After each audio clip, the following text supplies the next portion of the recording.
Alô, alô, rapaziada. Saudações. Hoje eu vou falar de um assunto seguindo aí a mesma temática do meu último vídeo. Vamos falar sobre IPv6 hoje. Então, mais precisamente sobre os desafios para a implantação desse endereço, que vem substituir o endereço IPv4, né? O endereço que nós temos atualmente na internet e nas nossas redes, né? Eu inicio o assunto com essa frase aí do escritor português Fernando Pessoa, que diz: navegar é preciso, viver não é preciso. Baseado nessa frase, eu criei a minha própria, fazendo uma analogia com as navegações e a questão do IPv6. E ficou assim: rotear em IPv6 é preciso, como não é preciso. Então, a gente precisa configurar aí esse novo endereçamento na nossa infraestrutura, no nosso backbone de rede, configurar o roteamento. Só que surge a dúvida de como fazer isso, né? Qual a melhor forma, qual a melhor abordagem. Então, já que eu estou fazendo uma analogia com a questão de navegação, com a frase aí do Fernando Pessoa, voltemos ao século XV, nessa fase da história que a gente costuma chamar de as grandes navegações. Então, o que acontecia na época? A Europa dependia muito das especiarias. A burguesia estava crescendo e era visto muito bem esse produto, essas especiarias. Eles não conseguiam produzir no território europeu, então tinha que vir das Índias ou da China. Então tinha toda uma rota comercial para chegar na Europa, esses produtos. Só que ia tudo bem, tudo legal, até o momento em que os turcos resolveram bagunçar o coreto e tomaram aqui Constantinopla, o que é uma cidade aí de posição estratégica, né, no mundo, desde aquela época. E com a tomada de Constantinopla, a passagem desses produtos ficou muito difícil. E também ficou cara, porque eles começaram a cobrar imposto aí. E isso prejudicou os mercados aí de Gênova e Veneza, que eram os principais mercados para distribuição na Europa. E aí, Portugal e Espanha se sentiram prejudicados com essa questão e começaram a pensar, estamos com escassez de especiarias de produtos e também estamos com esse problema, bloquearam a nossa rota, então vamos procurar uma outra rota, né? E aí eles resolveram se lançar ao mar, né, contornar a África para chegar nas Índias. Mas também é dito na história que não era só essa motivação, né, das especiarias, né? Tinha a questão também da procura por novas terras, até para exploração de mais recursos de metais preciosos, para a difusão da religião católica, né? A igreja apoiava essas grandes navegações. Então, Portugal e Espanha, principalmente, eles se lançaram ao mar. Eles começaram a explorar um novo mundo, porque até então os oceanos eram uma caixinha de surpresa, era algo desconhecido. E, como algo desconhecido, despertava o medo. É intrínseco do ser humano. A gente tem medo do desconhecido.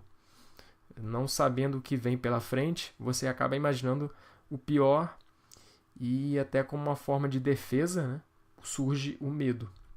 E realmente era muito desconhecida a realidade, né? Tipo, havia lendas a respeito do mar, diziam que havia monstros marinhos gigantes que iam engolir as caravelas, e a gente consegue ver isso até na questão da cartografia. Nos mapas, você vê que na parte que representa os oceanos, muitas vezes tinha desenhos de monstros, né? Então, existia essa visão.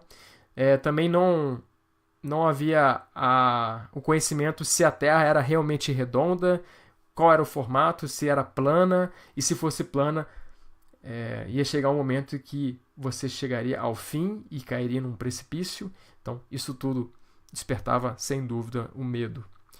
Então, já que existia o medo, por que eles se lançaram, né?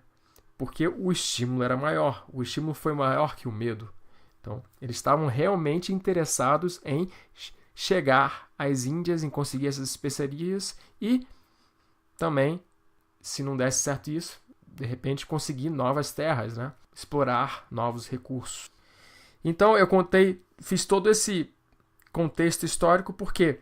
Porque eu vejo muita semelhança com o momento que nós vivemos agora com relação à tecnologia, com relação à internet e com relação ao endereço IP, o IPv6. Então, eu diria que o IPv6 é a grande navegação do século XXI, do nosso século.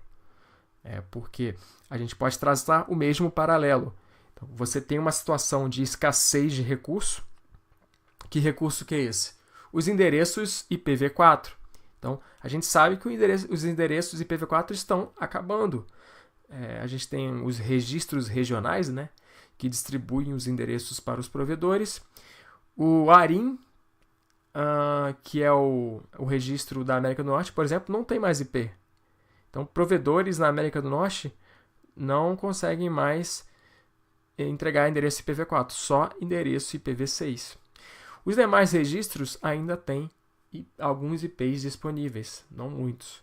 O LACNIC, aqui na América Latina, ele possui ainda uma faixa de endereços, só que esses endereços são reservados apenas para novos clientes, aqueles que ainda estão se tornando AS.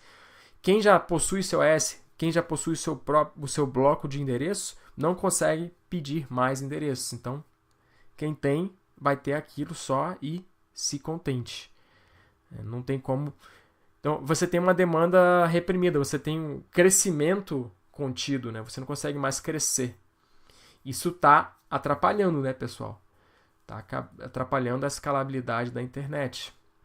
Então, realmente é preciso migrar para um novo mundo, migrar para o IPv6. É a mesma situação aqui do Truman, né? O Truman vivendo naquela cidadezinha lá na ilha, pequena e tal. Ele queria explorar e queria ir para Fiji, né? E tomou coragem um dia e pegou seu barquinho, encarou uma tempestade e foi, até o momento que ele descobriu que aquele mundo era limitado, aquele mundo tinha um fim, né? Tinha a parede. E aí ele descobriu um novo mundo, né? O mundo lá fora do show. Então, a gente precisa também entrar de verdade nesse mundo do IPv6, migrar a internet para esse novo endereçamento. E dessa forma a gente não vai ter problemas aí de demanda reprimida, problemas de escalabilidade. Agora, por que nós temos tanto medo dessa mudança do IPv6? A gente vê que existe sim esse medo nos administradores de rede, né? Bom, o primeiro motivo que eu vejo é que, cara, a gente procrastina, não tem jeito. O que não é emergencial, a gente vai procrastinar. É o famoso, por que fazer hoje o que podemos fazer amanhã? Então, seria falta de um estímulo suficiente? É aquela coisa, eu posso ter um pneu careca e tal, tô andando com ele, o meu carro me leva para os locais, eu sei que eu preciso trocar meu pneu, mas eu não troco. Eu tô lá, não, amanhã eu troco. Tô atrasado, aí chega no dia seguinte, você não troca de novo, não, hoje tô com preguiça. Não vamos... E você fica procrastinando, porque não é emergencial. O teu carro tá andando, o teu carro tá te deixando nos locais. Até o momento que o seu pneu fura, né? E aí, com o pneu furado, o seu carro não anda mais. E aí você passa a ter uma situação emergencial e é o momento que você faz o que deveria ter feito anteriormente. Então, a impressão é que falta um estímulo suficiente para a adoção por completa aí do IPv6. né? Então, enquanto não tiver uma aplicação com relevância que rode apenas em IPv6, fica mais difícil, né? Então, vamos imaginar que, por exemplo, chega lá amanhã, o Facebook anuncia, a partir de amanhã eu só vou deixar meu site em IPv6. Quem quiser me acessar vai ter que rodar IPv6. Aí, né, o buraco é mais embaixo. A galera vai, opa, se eu não implementar o IPv6 aqui, uma pilha dupla, sei lá, meus clientes não vão acessar o Facebook. E aí vai ser problema, né? Eu dei um exemplo aqui, obviamente o Facebook não vai fazer isso, né? Ele teria prejuízo aí. Mas uma aplicação relevante, por exemplo, poderia resolver esse problema da procrastinação. Agora, eu acho que o que vai realmente resolver isso, pessoal, vai ser a questão da internet das coisas, o chamado IoT, né? Internet of Things, tá aqui, né? Então, o que é a internet das coisas? É que cada dispositivo, os eletrodomésticos, eles vão ter endereços IP. E com isso, você vai ter muito mais poder, muito mais eficiência nos seus equipamentos. Porque, por exemplo, a tua lâmpada vai ter um IP, então você vai conseguir, via rede, sei lá, de uma localidade remota, você vai conseguir acender a luz, escolher a intensidade e tal. Enfim. Agora, isso aí também tem o outro lado, tem que tomar cuidado, porque é necessário ver a questão da segurança, né? Então, aí se um hacker chega e invade teu sistema, significa o quê? Significa que ele vai ter acesso à sua casa, né? Ele hackeou e conseguiu abrir a porta da sua casa. Então, é preciso também pensar aí na questão da segurança. Mas essa é a internet das coisas que, como cada dispositivo vai ter um IP, você vai precisar de muito endereço IP. E o IPv4 não vai conseguir suportar isso. Apenas o IPv6. Certo? Um outro motivo que as pessoas costumam evitar o IPv6, não tem uma certa aversão, é a questão da apresentação não muito amigável dos endereços. Realmente tem um formato bem mais difícil que o tradicional formato aí do IPv4 com 32 bits. Então você passa a ter um formato de 128 bits, que é 4 vezes maior, e não mais em uma notação decimal, mas sim numa notação hexadecimal. Então você tem os dígitos de 0 a 9 e as letras de A a F.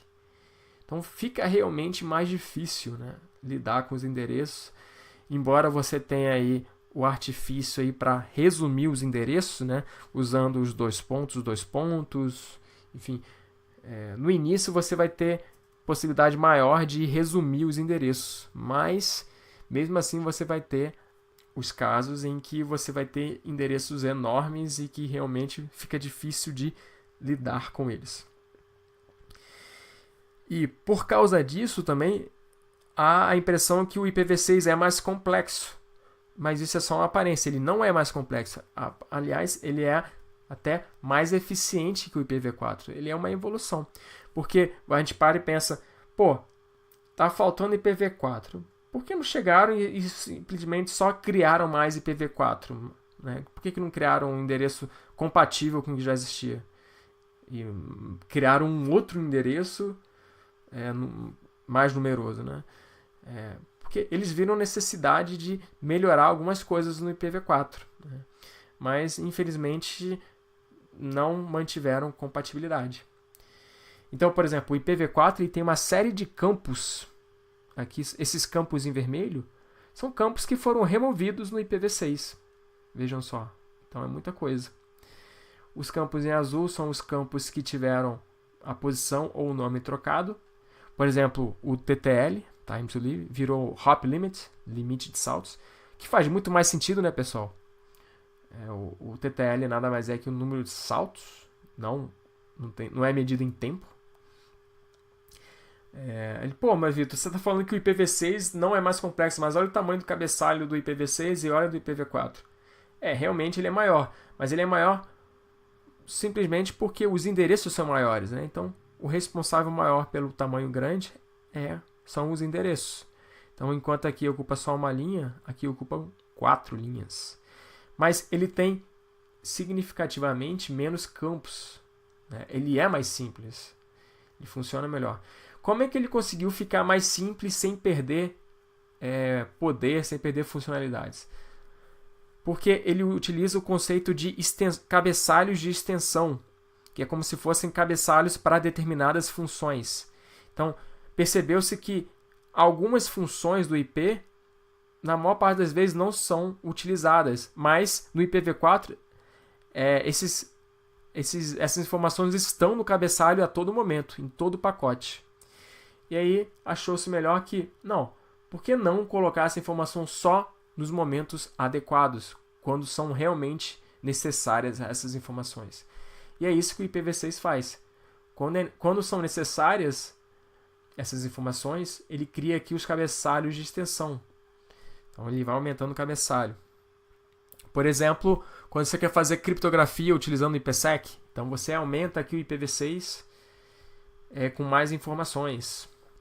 E aí, pessoal, sabendo que é um protocolo melhor e que é necessário a gente migrar para esse novo protocolo pelo fato de só ele proveu a quantidade suficiente de endereços IP para a gente, o desafio agora é a transição para esse novo mundo, né?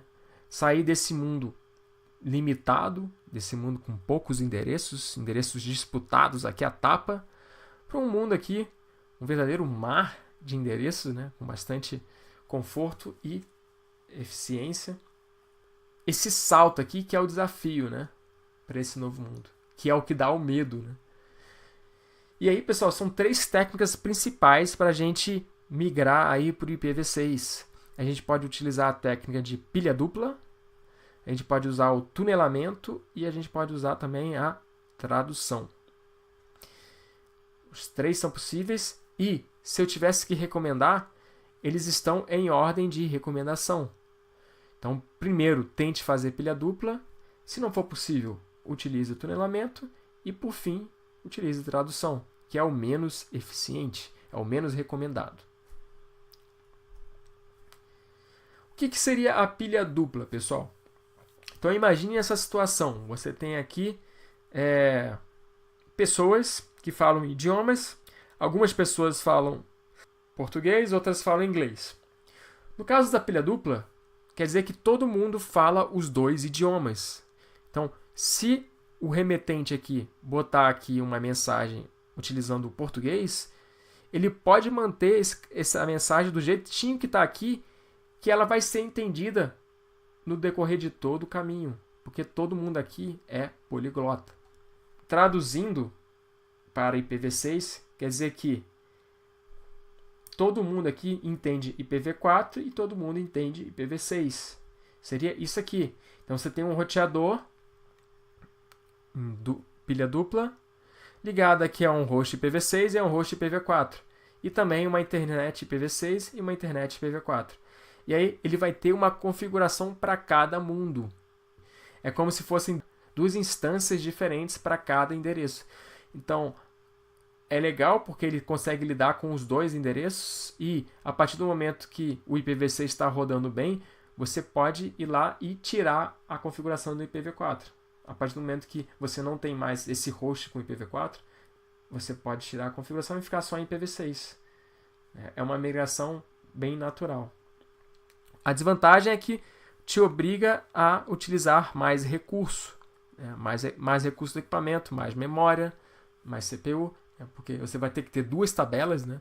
Tabelas de roteamento, uma para IPv4 e outra para IPv6. Você vai ter que ter 2 instâncias dos protocolos de roteamento, na maior parte dos casos. Então, também tem o seu trade-off, né? A sua desvantagem. Agora, tem a técnica do tunelamento. O que é o tunelamento? Bom, o primeiro caso é o caso em que todos são poliglotas, todos falam os 2 idiomas.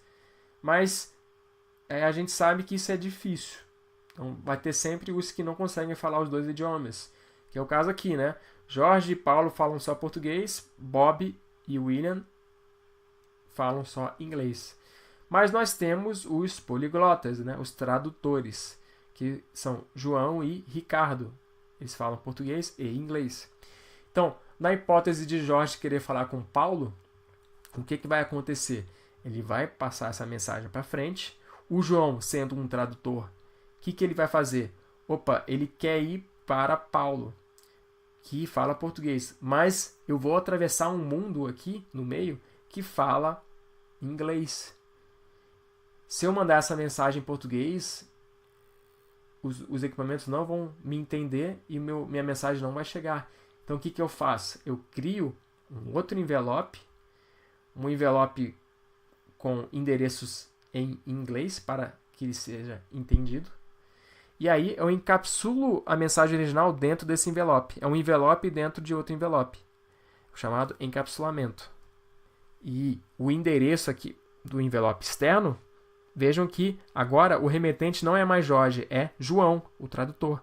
E o destino, quem é? Não é Paulo, é Ricardo, que é o outro tradutor. Que aí ele traduziu para o inglês e virou Richard, né? E aí ficou fácil para o pessoal que só fala inglês, né? Então, chegou a mensagem aqui, opa, de João para Richard. Eu sou Richard? Não sou, então vou repassar. O William também vê que não é Richard, então ele encaminha, e aí o pacote chega em Ricardo e ele vê, opa, é um pacote do João para mim, né? Meu nome em inglês. E aí ele abre o pacote e vê que tem um outro pacote, um outro envelope. E esse envelope diz o quê? De Jorge para Paulo. E aí ficou fácil para ele. Opa, é um pacote que veio do Jorge e tem que entregar para Paulo, que está aqui do meu lado. Então, só vou entregar aqui. Então, esse é o tunelamento. No tunelamento, você tem ilhas, né? Então, por exemplo, você podia ter uma ilha IPv4 aqui, outra ilha IPv4, separada por um mundo IPv6 aqui no meio. Ou o oposto, né? Uma ilha IPv6 aqui, outra ilha IPv6, com um mundo IPv4 aqui. Como os protocolos não são compatíveis, eles utilizam aqui o encapsulamento, um túnel. Vamos ver isso aqui tecnicamente. Então, o túnel seria isso aqui. Você tem um roteador com uma rede IPv6 atrás dele, outro roteador com uma rede IPv6 atrás, e entre eles você tem um mundo IPv4. E aí você precisa transportar os pacotes do IPv6 desse lado para esse aqui. Então você cria um túnel. Um túnel IPv6 dentro de um mundo IPv4. E aí na configuração aqui do Cisco, o que você tem que fazer? Você tem que criar uma interface virtual, uma interface chamada túnel, e dizer que a origem do meu túnel vai ser uma interface minha com IPv4, no caso a loopback. Você tem que dizer quem que é o destino, no caso é o roteador do outro lado, também é a loopback. E aí você diz o módulo de tunelamento utilizado. Que você tem diversas técnicas possíveis. No caso ele utilizou IPv6-IP, que é o 6 ou 6/4. Quer dizer, você transporta IPv6 dentro de um pacote IPv4. Então, regido aí por essa RFC. Agora você tem outros tipos de tunelamento, né? Você tem o GRE, que é um tunelamento também bastante famoso. É o default da Cisco. E ele é semelhante a esse aqui, só que a diferença é que ele acrescenta mais overhead. Aumenta aí a MTU, né? E a vantagem é que ele carrega outros protocolos além do IPv6. Não carrega apenas IPv6.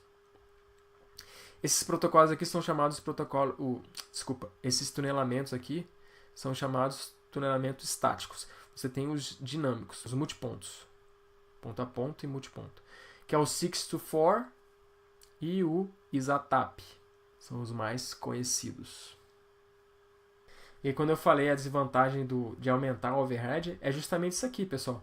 Então, eu tinha uma cartinha lá de, sei lá, de 1 grama, eu passo a ter uma cartinha de 2 gramas, ficou mais pesado. Isso pode encarecer para mim, né? O correio pode me cobrar mais. A mesma coisa aqui. Eu aumentei meu pacote. Estou com um pacote dentro do outro. Então, tem que ficar atento a MTU, né? Que é a unidade máxima de transferência. Para não estourar, né? Se estourar, você vai ter que fragmentar pacote. E isso não é legal. É importante frisar, pessoal, que nem sempre vai ser possível ou viável a gente fazer o tunelamento. O tunelamento ele tem como cenário típico essa topologia aqui, ABA ou BAB, em que você tem ambientes iguais separados por um ambiente diferente no meio. E aí você cria um túnel para ligar esses ambientes que têm mesma característica ou mesmo endereçamento. Agora, e num cenário como esse, do tipo AB ou BA, como é que eu vou tunelar, né? Para que um túnel seja possível, eu preciso que o destino do meu túnel seja um local do mesmo tipo da origem. E nesse caso, a gente só tem... Não ocorre isso, né? A gente só tem o A e o B. E aí, para esses cenários, o ideal mesmo é a gente utilizar a terceira técnica, que é a tradução. Como é que funciona a tradução? Então, é a mesma situação que você tem ilhas, né, isoladas. Então, quem fala português aqui está isolado um do outro. E tem o mundo aqui que fala inglês no meio. Então, o Jorge ele quer falar com o Paulo novamente. O que ele faz? Ele manda um envelope, só que agora ele fala de Jorge para Paulo, mas aos cuidados de Ricardo. Quem é Ricardo? Ricardo é o tradutor de Paulo. Esse tradutor, pessoal, é como se fosse o representante de Paulo. É o intérprete, né, do Paulo. Então, essa informação que o Ricardo é o intérprete do Paulo, ela é conhecida aqui pelo resto da rede. Assim como o João é o intérprete de Jorge. Né? Ele fala os dois idiomas, esse aqui fala só um. Então, ele manda para o João, já que ele é o representante. E aí, o que o João faz? Ele descarta esse envelope, pega o conteúdo da carta e bota em outro envelope. E faz uma tradução. E diz, bom, ele quer ir para o Paulo. Para chegar no Paulo, eu vou mandar para o representante dele, para o intérprete, que é o Ricardo. Só que como eu vou atravessar um mundo em inglês, eu vou botar em inglês. Então, a origem, from John, até Richard. E aí, dessa forma, quem fala inglês aqui vai saber encaminhar e falar, bom, mande para Richard, vai chegar aqui no Richard, ou Ricardo, né? E o Ricardo vai ver o pacote, opa, é para mim. E aí ele vai abrir. Ao abrir, o que vai acontecer? Ele vai ver o conteúdo original da carta, ele vai ver também umas anotações de João, dizendo, o Ricardo, ó, essa carta aqui não é minha, na verdade ele veio do Jorge, né, e está aos meus cuidados. E o destinatário é o Paulo. Você pode entregar, né? E aí o Ricardo faz isso. Ele cria um novo envelope, dizendo que na verdade é do Jorge, aos cuidados de João, e mande para Paulo. E esse envelope chega. Então percebam que foi necessário que João mandasse algumas informações no envelope. Informações a respeito do estado da conexão, informações a respeito da mensagem, da comunicação.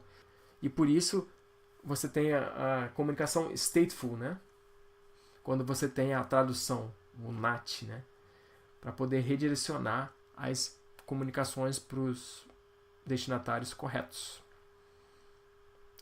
Então é preciso que você armazene essas informações de alguma forma.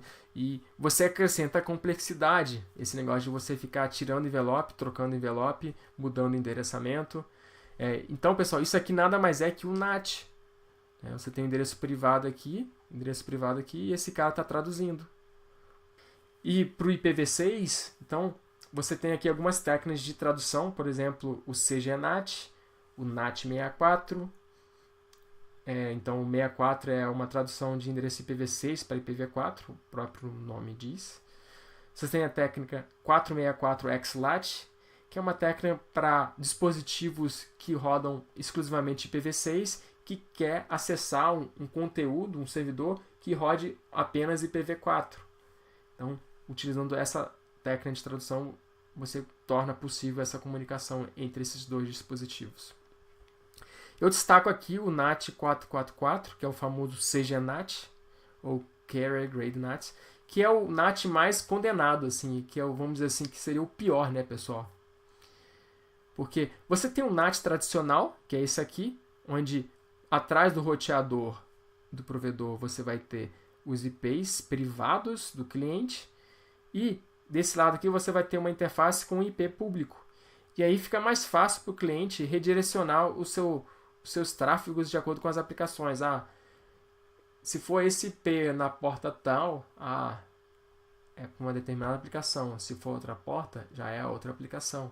E assim por diante. Acontece que quando você tem o CGNAT, ou NAT 444, você tem um duplo NAT. É o NAT do NAT. Então, o que vai acontecer?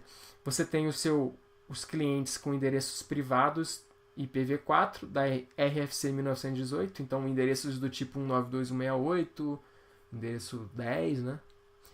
E aí, desse lado aqui do provedor, você não vai ter mais endereços públicos, e sim endereços da faixa 100.64, que é uma faixa reservada para esse fim, para o propósito do CGNAT, que é justamente a faixa do 100.64. Por que existe essa faixa, né, pessoal? Porque os IPv4 estão acabando, o provedor não tem mais IP. E aí, eles utilizam esse IP justamente para aqui essa rede interna aqui dele. Então o NAT aqui com o cliente é para um endereço 100.64 e o endereço público fica só desse outro lado aqui. Então você tem um outro NAT de 100.64 para o endereço público. E aí o redirecionamento de portas tem que ser feito nessa ponta aqui, longe do cliente. Isso é ruim, pessoal, porque quando ocorre dessa maneira aqui, ou seja, próximo do cliente, fica mais fácil para o cliente, porque ele pode utilizar técnicas de mapeamento de portas locais aqui, utilizando o UPnP, STUN, enfim. E ele consegue se safar. Agora, quando o mapeamento de portas precisa ser feito aqui, aí fica fora do alcance dele. Então, essa situação é ruim por dois motivos. Primeiro, porque sobrecarrega o provedor, porque ele tem que ficar fazendo serviço do cliente. Né? Então, imagina o esforço administrativo para isso, fazer essa tarefa para todos os seus clientes. E aí, para o cliente também é ruim, porque você fica à mercê do provedor, da boa vontade do provedor, de que ele faça de acordo da forma que você queira. E, além do mais, você precisa passar informações críticas da sua rede para eles, né? Dizer que serviços que você está rodando. Então, não deixa também de ser um problema de segurança. É um problema duplo aqui. E o NAT, pessoal, em geral não é bom, porque ele é limitado. O que pode acontecer é que pode faltar porta. A gente sabe que o TCP ele permite aí até 65.000 portas. Que, em princípio, parece muito, mas se a gente for parar para pensar, quando você usa NAT, isso pode ser um problema, porque o endereço IP público ele pode ser compartilhado por vários usuários. Então, esse número de portas já começa a diminuir. E a gente tem que pensar também que as aplicações atuais também são bastante gulosas com relação a portas, a número de portas. Então, uma aplicação pode até ter 30 conexões. Então, um exemplo legal é o Google Maps. Então, se você tem um Google Maps com 5 portas apenas, percebam que você não consegue nem abrir o mapa direito. Praticamente não abre. Né? Já com 10 portas, você já começa a ver alguma coisa. E aí o ideal é que você tenha pelo menos umas 20 portas a 30 para o Google Maps. Então, é muita porta. Isso aí começa a limitar o seu crescimento. Então, é mais um motivo porque a tradução, porque o NAT é um problema. Porque para falar a verdade, né, pessoal, o NAT ele veio como um paliativo, né, uma solução, não uma solução, mas algo para contornar um problema, que é a escassez dos IPs. Ele contorna, mas ele não resolve. A resolução do problema realmente é a adoção do IPv6. E aí, melhor você utilizar, então, a pilha dupla ou mesmo o tunelamento. A tradução é pior. Bom, e aí, com o IPv6, ele demandou aí algumas mudanças e adaptações aí dos protocolos. O protocolo ARP, por exemplo, ele sumiu e foi substituído por um outro protocolo chamado NDP, ou Neighbor Discovery Protocol, protocolo de descoberta de vizinhos, que faz rigorosamente a mesma função, que é um mapeamento de endereços físicos para endereços lógicos.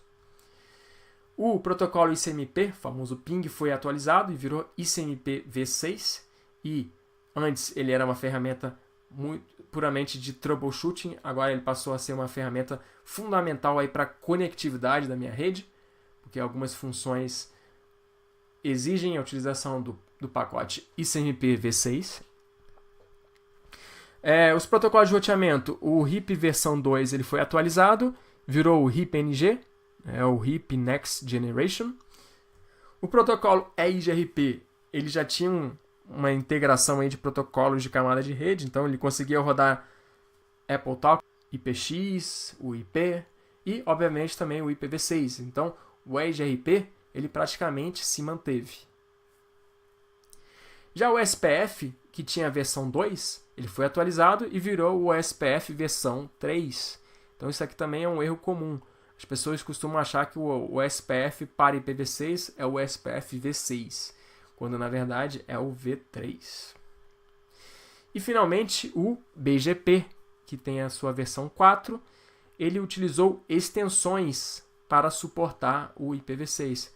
E quando você adota as extensões, ele passa a ser chamado de MPBGP, ou Multiprotocol BGP, que é o BGP multiprotocolar.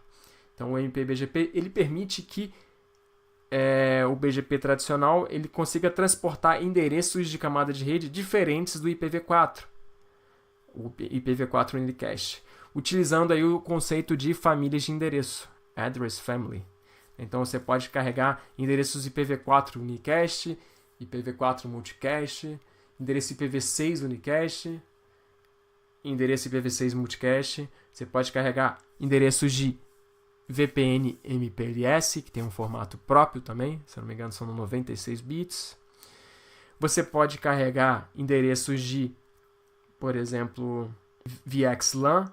Então, então agora o BGP está sendo utilizado também em ambientes de data center, utilizando aí o MPBGP para transportar informações de Ethernet, de MAC address. Então, bem interessante. O BGP está ganhando um escopo muito amplo. Então, tá aí a importância também da gente entender bem o BGP. E a intenção é a gente fechar com a implementação do roteamento em IPv6 de maneira prática, né? A gente vê isso na prática em roteadores Cisco. Como é que você implementa uma pilha dupla? Então, você tem aqui roteadores que já tem toda a conectividade pronta em IPv4. Então, você tem o AS456 rodando EIGRP, o AS123 rodando OSPF e entre eles roda o BGP externo e também existe o BGP interno dentro do AS. No IPv4 já está tudo rodando, a gente vai ter que configurar o IPv6. Só que, pessoal, isso fica para um próximo vídeo, porque senão eu vou me estender demais. Então, aguardem, não percam. Espero que eu tenha sido claro nas explicações. Agradeço aí a audiência e nos vemos aí na próxima. Valeu, um abraço.